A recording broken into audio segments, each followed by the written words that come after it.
Hi everyone, Effie here. Today I'm going to show you how to layer our new darling Daisies layering stencils. There are 4 stencils in this collection and I'm going to show you what colors I use for each stencil, plus a finished card by the end of this video. I started off by placing a white A2 panel onto our 7x9" grip mat that I like to use for our stencils, and then I placed stencil number 1 right over that white A2 panel. I'm using our soft amethyst dye ink and our wide flat stencil brush for this layer. This is the background of our daisy design. So once I finished with a nice light touch on this background layer, I peeled off that stencil. For stencil 2, this is the foliage layer, and I used our bright emerald and our standard size brush.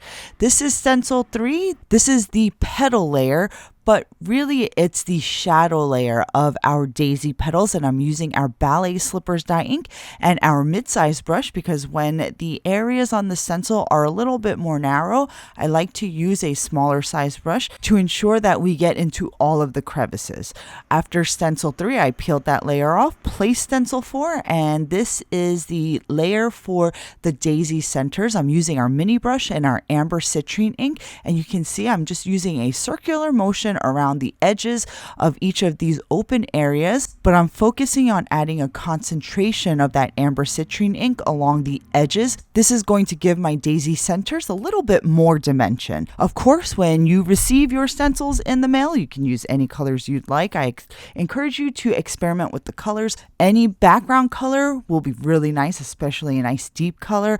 And then for the shadow layers for the petals, you can use a nice light or warm gray or even yellow for that third layer. Next, I used the largest die from our Scalloped nested A2 dies to die cut our daisy panel, and then I took an A2 piece of this pink/purple A2 panel that I had on my desk. The purple is going to tie in nicely with the purple background of my blended panel. Then this white frame that you see on my desk, that's just a frame that I had in my scrap drawer created with our A2 Slim Borders Coverplate Die. I have a lot of these types of frames in my scrap drawer, so I'm trying to use them up, and this piece fit perfectly on my panel. I glued the scalloped background onto my purple panel, and then I glued the frame onto the blended panel. For my sentiment, I'll be using the happy dies from our script word dies bundle. This bundle has a total of 12 dies. There are 6 script detailed word dies plus 6 additional dies for the shadow die cut. For the happy script die, I'm using a light teal aqua cardstock, and then for the shadow die cut, I used white cardstock.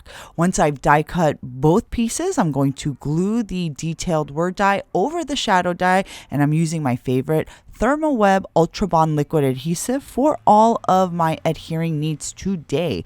Then I use this sentiment, which is from our Heartfelt Blooms stamp set, and I just partially stamped it in our noir dye ink onto a piece of sentiment strip. Next, I trimmed down my purple panel because I wanted to mount this onto an A2 white background. I just thought that there was a little bit too much of that purple cardstock that was showing, and it wasn't giving me the elevated look that I wanted. Anytime you use a nice solid background on your cards, but you're finding that it's a little bit too much, try trimming it way down and leave a little bit of that cardstock showing, and then mat it on top of a white background. If you add some layers, I find that it gives you that pop of color that you're looking for without overpowering the design of your card.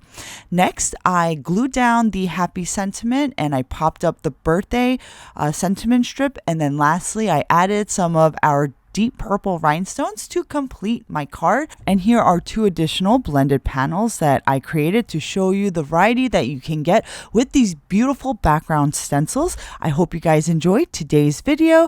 Don't forget to like this video and subscribe to our channel. Thanks for watching, guys. I'll see you next time.